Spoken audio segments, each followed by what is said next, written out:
This second experiment is the laser reflector. Vacuum flashing. Fringe elements of science. More in terms of wholes and looking for patterns of connections, networks.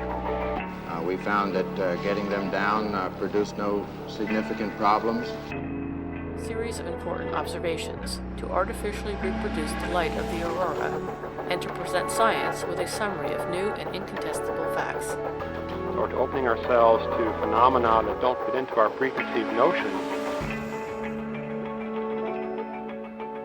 So now that we have learned to recognize and identify some of the characteristics of hyperdimensional structures and their traces in our own space, three-dimensional space, let us look at some of the areas where we find footprints of hyperdimensionality. And one of the most fascinating areas is our own minds, that according to recent research are utilizing high-dimensional mathematics for the processing and computing of cognitive events. Ultimately, this should not be surprising.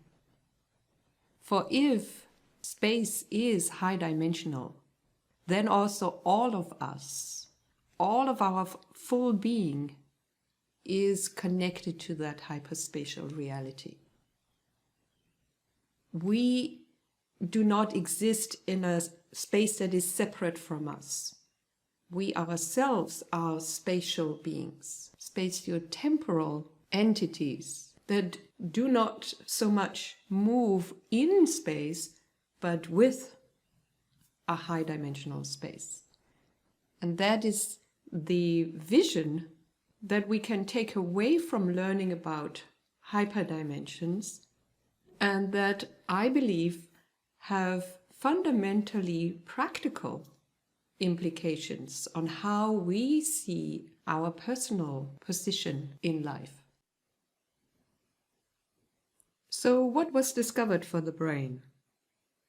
It was found that the brain, observed here in its electrical activity of firing neurons, employs higher than three-dimensional structures in its neurological processing. This is a discovery of the Blue Brain Project, and scientists at the École Polytechnique Fédérale in Lausanne, Switzerland. The Blue Brain Project is working on a digital reconstruction and simulation of a complete brain network, using algorithms that combine all of beforegoing knowledge from biology and neurosciences. So this project is a vast endeavor of mapping all the interconnections of neurons in a biological brain. They made this remarkable discovery, namely that whenever the brain is active in receiving stimuli and processing information, the neurons that are firing are not just responding ad hoc or based on the intensity of the electrical signal, but rather the firing neurons are forming geometrical structures, combining a number of simultaneously firing neurons into a group or clique of neurons. This was first published in Frontiers in Computational Neuroscience in June of 2017. Here we see the reconstructed brain network or tissue of neurons. And here we see such a clique or group of neurons that are firing together. These cliques of neurons or groups of neurons can be treated as geometric simplexes, which are basically hypertetrahedral, the same that we have seen as one of the fundamental four-dimensional solids in the previous section. The firing neurons are treated as the vertices of the hypergeometry or polytope, and the connections or dendrites between simultaneously firing neurons are the edges of each structure. The more vertices and edges the simplex has, the higher its dimension. In the case of the rat brain model that was used, for example, there were 31,000 neurons that would correspond to vertices and 8 million connections, dendrites, between them, or that would correspond to the edges of the hyperdimensional geometry. Now, these networks of activated simplexes are analyzed by algebraic topology, which is the study of spaces and positional relations within spaces, the study of manifolds, of groups, knots, and complexes. This is a mathematical geometrical tool that is also used for questions of packing and distribution. Think, for example, of the close packed structures in molecules, such as our DNA. Or think back to the structure of space and the packing question of galaxies and galactic clusters. So when interpreted by algebraic topology, the brain network reveals its hidden high-dimensional structures in terms of a whole complex of simplexes. The simplices can be connected at the vertices or neurons, they can be connected at the edges, or they can even be connected at the faces or the volumes that make up the different dimensional hypertetrahedra. If you looked at a movie of neural activity with neurons spiking here and here and here and here, it's very difficult, if not impossible, to detect any pattern in the firing. But when you look at this pattern of firing through the filter of algebraic topology, different structures emerge in terms of which families of neurons are firing in which order, and then more complex structures when you look at how these different families are related to each other. When one looks at the evolution of such a pattern through time, it gives us a mathematical signature that describes this pattern that was hidden in the seemingly chaotic firing of the network. What I think that we're seeing here is a way of interpreting or visualizing the brain's own code for what it's doing. It processes the information, it's encoding the input signal, and then it's coming to some sort of decision. And what algebraic topology enables us to do is to describe that encoding process and perhaps even to visualize the moment at which the brain is making a decision. So there are more and more intricate structures among these neurons that are building up as it's thinking about, it's processing the information, and then boom, we come to a decision. Whoop! And that's what we're detecting. We're detecting the information processing and decision-making processing of the brain. So what is found is that the brain is not linear or not even three-dimensional, but the mathematical topologies employed are usually multidimensional, up to 7 and 11 dimensions. The simplexes are combined into what is called cliques and cavities that together produce the high-dimensional structural information. This seems to build and last until it suddenly disintegrates again as the brain process seems to have been completed or achieved a certain state of decision. As one of the researchers says, it is as if the brain reacts to a stimulus by building, then raising a tower of multidimensional blocks, starting with rods, one-dimensional, then planks, two-dimensional, then cubes, three-dimensional, and then more complex geometries with 4D, 5D, etc. The progression of activity through the brain resembles a multidimensional sandcastle that materializes out of the sand and then disintegrates.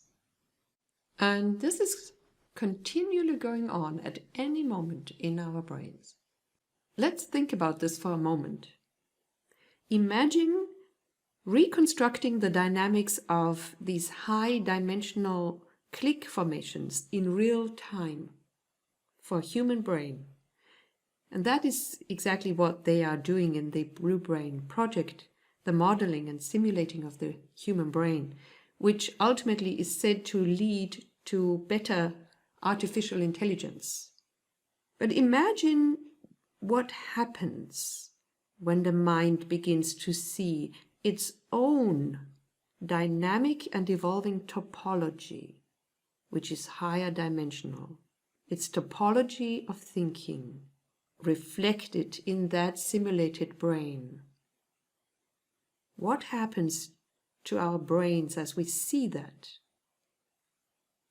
I believe that rather than giving it all over to artificial intelligence and supercomputers, if enough of us can hold that gaze onto the reality of our own brains, that the mind in seeing itself will be so totally and spontaneously amplified that any AI will be left behind thousands of years just as it was until now.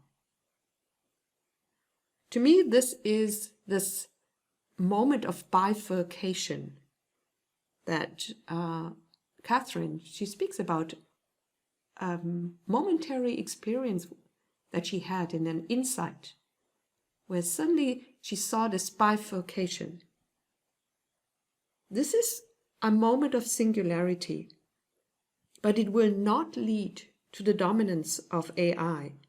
Rather, provided enough of us can see this, can understand it and work with it, it will change our minds so dramatically as we see the hyperdimensionality looking back at us. And finally, when we see the dimensional topology of the brain network in reference to the cosmological topology with which we started out, and the close packing of space, we may have a cascade of insights into how consciousness may be inhabiting the whole of the universe. There is one more aspect about the topology of the brain, or the geometry of thinking, that I would like to talk about before we move on to physics and higher dimensions.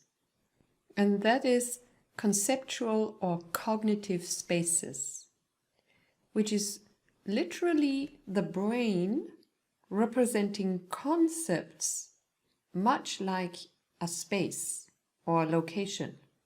This is what Peter Granögger, a Swedish cognitive scientist, calls the geometry of thinking. And he's asking the question, how does the brain learn new concepts and learn it very quickly? The traditional idea of the human mind is very much like that of a computer, like a Turing machine, working with logical symbols. But these ideas and models fall short of explaining the speed with which new concepts can be learned and integrated, and creative ways of thinking can be achieved. How do we recognize patterns and similarities so quickly? How do we deduce or generalize from particulars? Granögger says that we can do this because we represent information in geometrical spaces in the brain. As we have seen with the Blue Brain project, this is quite literally topological spaces, but it is also, according to Granögger, that the brain represents concepts also in the same neural circuitries with which it represents space and location outside. And that is the region of the hippocampus, which functions like an inner GPS system. The hippocampus contains so-called place cells, cells that only show activity or only fire when the observed animal finds itself in a particular location. It was originally thought that these cells in the hippocampus, place cells, represent an absolute map of the brain's environment, of the organism's environment. However, it turns out that the map is malleable, the map is adaptive, is relative. So place cell activity is not determined by absolute space surrounding the animal, but by the animal's own history and experience of position. And furthermore, and this was published by scientists working for Google DeepMind, the place cells in the hippocampus are not only representing a relative map, but a predictive map of where the animal or the organism will go in the near future. Other studies have shown that place cell activity is also influenced or modulated by the location of other animals of the same species. That means that place cells in one animal would fire or be active when the animal is watching other animals going to the same place. The scientists are calling those social place cells. I find this very remarkable, and it makes me wonder if the whole social distancing experiment that we are observing now is perhaps really a giant experiment on place cell mapping. Is the whole mystery of space perhaps mapped or coded into the hippocampal brain cells of a species? And how does the extreme seclusion and separation that we live through now affect our brain maps? We also do not see other members of our species so much any longer moving around us, so we could receive a relative brain map. What does this do to our sense of space? And could it be possible to attenuate or eradicate a species brain map of space and reprogram it?